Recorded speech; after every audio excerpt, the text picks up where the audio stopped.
Pemirsa, mantan model majalah Sarah Judith kini menekuni urban farming atau menjadi petani di rumah sendiri. Dengan konsep bertani organik, ia menghasilkan sayuran yang sehat dan menyajikannya untuk keluarga tercinta di rumah. Urban farming atau menjadi petani di kota kini marak digandrungi warga kota Jakarta. Salah satunya dilakukan oleh mantan model majalah bernama Sarah Judith. Ia menjadikan halaman rumahnya yang berbentuk letter L sebagai lahan berkebun dan mengisinya dengan tanaman hias serta sayur mayur. Berlokasi di bilangan Jakarta Barat, di lahan seluas 300 meter persegi, Sarah menanam berbagai macam sayur mayur organik seperti pakcoy, cabai, daun bawang, keluarga selada, pandan, dan berbagai macam sayur lainnya. Tak hanya itu, Sarah juga menanam tanaman empon-empon seperti cabai, jahe, dan kunyit. Dengan konsep kebun landscape, semua hasil kebunnya rutin dipanen setiap minggu dan dimanfaatkan untuk memenuhi kebutuhan pangan bagi keluarga tercinta. Ya, untuk membahasnya lebih lanjut kita telah bersama dengan Sarah Judith selaku petani kota. Kita langsung sapa narasumber kita. Selamat siang Mbak Sarah, apa kabar Mbak? Siang Mas Andrew, baik, apa kabar? Kabar kami di sini juga dalam keadaan yang baik. Kita langsung saja berdiskusi tentang pertanian di rumahnya Mbak Sarah. Tadi kita lihat asri sekali, hijau sekali. Sepertinya enak ya kalau kita ke sana tuh sambil seperti healing ya, sambil kita juga bisa berwisata pertanian di rumah. Nah, ini boleh diceritakan Mbak Sarah, ini siapa atau hal apa yang membuat Mbak Sarah menjadi petani di rumah sendiri? Ya, awalnya kan saya seperti emang suka menanam, emang background pekerjaan saya kan landscape, Mas Andrew. Jadi kita menawarkan landscape, rumah, kantor, gedung, dan banyak lagi. Dan juga kita punya retail shop. Nama company saya tuh Kojo Plant di Kemang. Nah, starting itu, tapi ini kan tanaman hias ya, berbeda sekali. Tapi semua ditanam, diberi nutrisi, diberi cinta, di take care. Setelah itu saya emang suka menanam gitu, dan akhirnya saya bikin seperti urban farming di rumah dan tanam semuanya. Jadi seperti waktu saya kecil, saya terinspirasi oleh nenek saya. Di rumahnya kan apa aja ditanam, seperti jahe, lengkuas, apa aja yang kita bisa pakai untuk memasak. Jadi apa yang gampang kita tanam di dekat rumah, gampang pula kita bisa panen dan langsung masuk ke dapur dan memasak gitu. Sesimpel itu sih. Dan akhirnya setelah pandemi, sebelum pandemi itu udah mulai, dan setelah pandemi makin-makin karena kan kita nggak bisa traveling, kita nggak bisa keluar rumah. Jadi itu seperti healingnya saya. Dan saya grow many things gitu loh. Nggak cuman tanaman hias itu yang saya suka, tapi semua yang edible, herbs, untuk masakan dapur, untuk jamu, semuanya saya tanam. Apa aja yang bisa saya tanam, saya tanam. Baik, jadi awalnya itu Mbak Sarah emang suka menanam ya, dan pada saat pandemi di mana kita tidak bisa melakukan banyak aktivitas di luar rumah, ini menjadi sebuah momentum ya untuk mendalami sebuah ilmu pertanian di rumah sendiri. Baik, ada apa saja Mbak jenis sayur mayur di sana, dan saya dengar juga Mbak Sarah menggunakan pertaniannya dengan konsep organik ya. Nah, ini bisa diceritakan kenapa memilihnya konsep organik? Ya kan awalnya saya pikir kita tuh kan selalu ada lahan di rumah, mau 2 meter, mau 3 meter. Kalau emang lahan rumah kita lebih besar, berarti kita bersyukur ya bahwa kita punya bigger land gitu. Tapi waktu itu awalnya karena saya melakukannya di rumah dan saya mau sekali dapat sayuran dan buah-buahan yang organik yang memang tidak dia tidak menggunakan bahan-bahan kimikal. Jadi dari awal, dari tanah, dari preparation itu udah semuanya organik. Jadi tanah di rumah saya juga saya kirim ke lab, dicek kiranya ada mengandung kimikal atau enggak, kimia yang sifatnya berat atau ringan. Jadi kita awalnya kita tentukan dulu ruangnya berapa besar. Setelah itu kita tentukan juga mau organik atau non organik. Kedua sama aja kita harus menanam juga, tapi perbedaannya adalah kalau organik ya kita harus cek bahwa tanah itu beracun nggak. Kalau emang sudah rusak, kita tidak bisa tetapkan itu sebagai organik. Tapi kalau kita kirim ke lab, kita tahu bahwa tanah itu organik dan free pestisida dan free dari kimia yang lain gitu. Jadi saya start rumah itu dengan organic farming gitu loh. Karena organik itu bahannya alami, bebas dari bahan kimia dan yang lain-lain, dan menggunakan bahan dasar yang aman, pupuk pun dari alam, semua dari alam. Dan apalagi kalau organik itu tidak merusak lingkungan. Baik, jadi memang betul-betul bisa menyehatkan ya bagi tubuh maupun lingkungan ya, terutama tanah di rumah Mbak Sarah karena bebas dari bahan-bahan kimia. Boleh diceritakan Mbak Sarah, kira-kira ini pupuknya, kemudian pestisidanya, kan tadi dikatakan Mbak Sarah bahwa alam ya, alami dibuatnya. Ini menggunakan apa Mbak? Apakah mengolah sendiri dari bahan-bahan dapur yang sudah tidak terpakai kemudian dibuat sedemikian rupa menjadi pestisida atau menjadi pupuk? Iya, betul Mas. Jadi kan kita juga ada waste di rumah kan. Waktu kita kita memasak itu semua potongan-potongan alami yang seperti kulit buah atau waktu kita potong-potong semua sayuran itu kan pasti ada sisa dan sebagainya, itu harus ditaruh di satu wadah dan itu dikembalikan lagi ke bed urban farming yang kita tanam. Seperti kita juga ada waste-nya telur. Jadi apa yang kita cangkang telur itu bisa buat pembasmi hama nantinya balik ke bed. Nah, dan lagi kalau di organik itu sudah jelas tidak bisa pakai pestisida. Karena kalau pakai pestisida tentunya hamanya lari kabur ya, karena mereka nggak suka. Dan juga kalau non organik itu bisa kita pakai booster untuk seperti pupuk tapi bukan organik. Jadi dia ada chemicalnya. Of course penanamannya prosesnya singkat dan daunnya besar-besar, sayurannya segar-segar dan nggak ada bolong-bolong ya, karena itu cepat gitu loh, manennya pun cepat. Karena kan it's a non-organic, jadi mereka cenderung lebih besar, mereka tidak ada bolong, daunnya mulus. Kalau begitu berarti kita prosesnya cepat. Tapi kalau organik kan kita nggak bisa pakai pestisida. Pestisidanya juga harus yang organik seperti menggunakan bawang putih, ditumbuk, dibiarkan di dalam air, dibiarkan semalaman, terus atau air cabai, atau air lemon, atau air daun nimba karena pahit sekali. Atau bisa juga menggunakan minyak sayur yang dicampurkan ke air. Jadi itu yang kita spray kembali ke tanaman-tanaman yang di-attack sama hama-hama.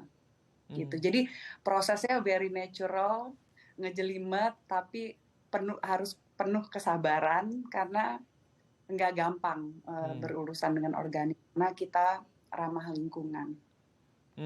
Baik, jadi memang ada cara tertentu ya, seperti tadi yang sudah dipaparkan oleh Mbak Sarah untuk membuat pupuk ataupun pestisida yang alami. Tentunya pestisida alami ya baik juga untuk tubuh kita karena kita bebas dari bahan kimia dan tanah-tanah yang ada di rumah kita kemudian kebun sayur mayur kita juga betul-betul aman, betul-betul sehat karena ya sekali lagi ini bebas ya dari bahan-bahan kimia.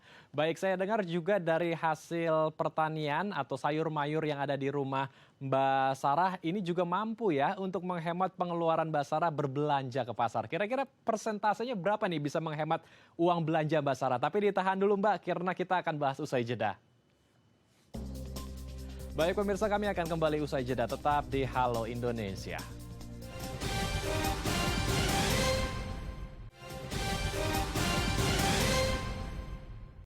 Terima kasih pemirsa, Anda masih bersama kami di Halo Indonesia. Kita akan melanjutkan perbincangan hangat kita bersama dengan Sarah Judith. Mbak Sarah, sebelum ke pertanyaan saya di segmen sebelumnya, kami masih ingin mendalami tentang pertanian organik, Mbak. Karena pertanian organik di rumah Mbak Sarah kan betul-betul tidak menggunakan bahan-bahan kimia ya, mulai dari pupuk dan juga pestisidanya. Nah, ini apakah juga beresiko, Mbak, di satu sisi untuk memancing para hama ya, seperti serangga ataupun cacing untuk menggerogoti sayur mayur yang ada di lahan pertanian Mbak Sarah? Atau Mbak Sarah berpikir mungkin ya tidak apa-apa, justru malah serangga seperti kumbang begitu dan cacing justru sebetulnya membantu siklus ekosistem. Kalau cacing ya bisa menyuburkan tanah atau menggemburkan tanah kembali, atau seperti apa sebetulnya kalau dari konsep pertanian Mbak Sarah? Ya, konsepnya adalah kan kita menanam apa yang untuk kita konsum.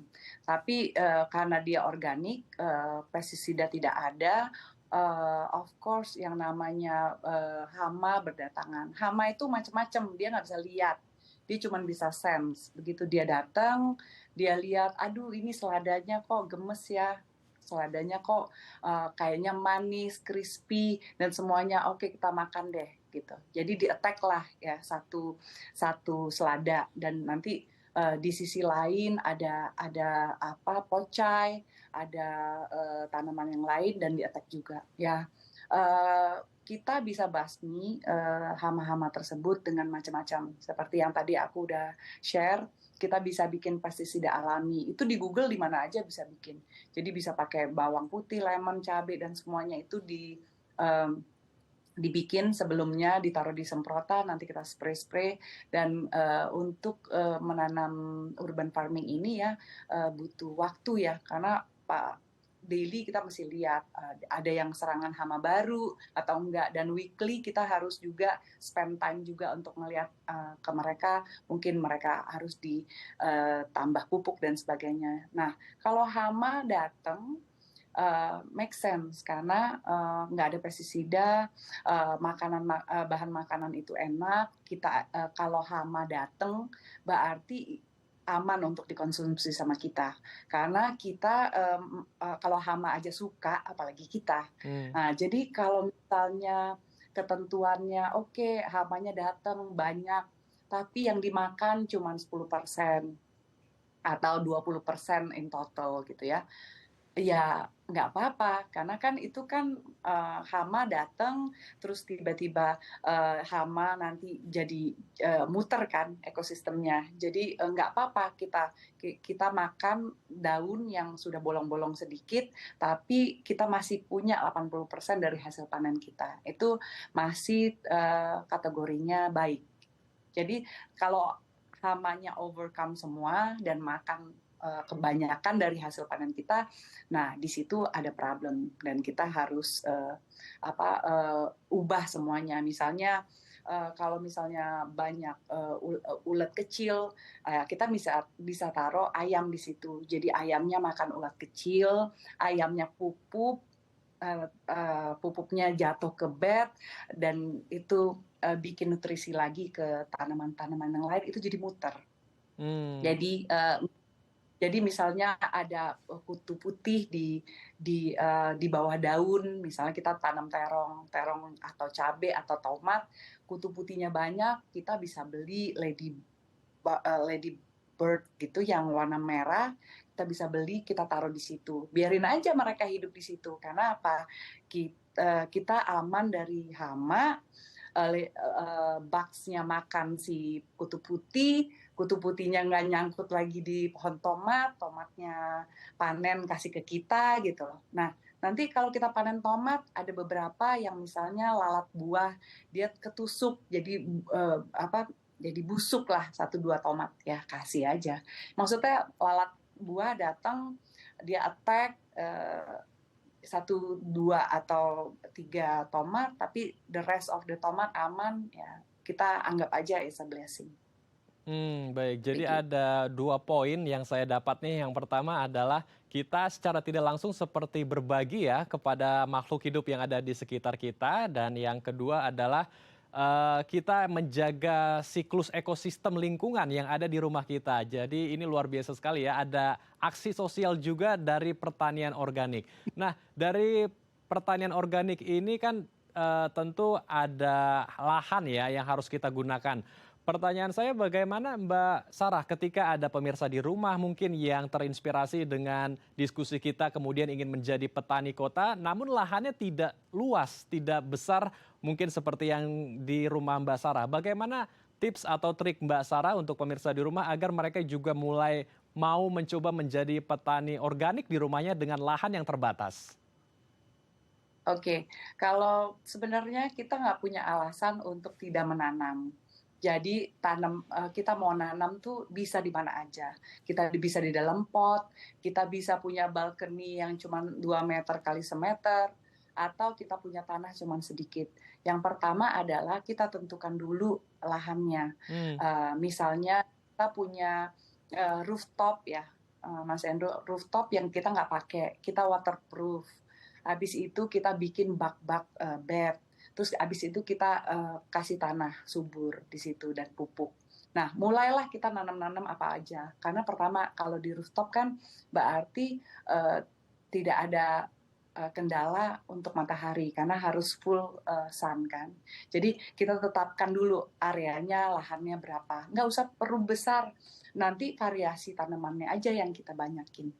Nah, itu pertama. Kedua, kita harus lihat bahwa posisi ini full sun apa enggak, penuh matahari apa enggak. Karena kalau urban farming, pertama menggunakan tanah subur, kedua kompos dan semua nutrisi untuk tanah, ketiga yang diperlukan adalah matahari, dan keempat adalah kita perlu air. Jadi itu aja yang difokusin. Jadi mataharinya tidak boleh redup atau tidak boleh tidak ada, dan air juga selalu ada. Jadi 4 itu aja. Jadi kita perlu lokasi, kita perlu tanah subur, tanah yang gembur, tanah subur, juga pupuk kandang dan sebagainya di mix. Setelah itu kita make sure mataharinya ada. Setelah itu kita juga cek bahwa untuk akses airnya aman dan gampang. Baik, terakhir Mbak, singkat saja, ini pertanyaan yang saya tanyakan di segmen sebelumnya. Kira-kira dengan berbagai macam jenis sayur mayur yang ada di pertanian Mbak Sarah di rumah, berapa persen Mbak kira-kira bisa menghemat uang belanja nih? Bisa dikasih spill-nya? Ya jauh ya. Ya jauh ya, mungkin seperti 40%, 30%, tapi kan di situ juga ada kita saving ya, darinya tadi kita harus ke supermarket beli hal tertentu, tapi kedua juga kita juga bisa stress relief, menurunkan tekanan darah kita punya produktivitas kita tinggi di situ, terus kita juga spend di situ, kita juga jadi belajar banyak. Itu yang waktu kita panen sangat memuaskan, itu yang kita nggak bisa bayar pakai uang, Mas. Baik, itu hal yang betul-betul tidak bisa terbayar ya. Jadi ada banyak sekali manfaatnya. Pertama, kita bisa menjaga lingkungan, menyajikan makanan yang sehat dan bergizi ya, karena tanpa menggunakan bahan kimia sayur-sayurannya. Dan yang ketiga, bisa menghemat uang belanja ke pasar. Terima kasih Mbak Sarah telah berbagi inspirasi bersama kami di Halo Indonesia. Selamat kembali beraktivitas Mbak Sarah. Salam sehat. Baik pemirsa, usai jeda kami akan mengajak Anda melihat House of Mercy, rumah baru bagi anak-anak prasejahtera di Cilincing, Jakarta Utara. Tetap bersama kami di Halo Indonesia.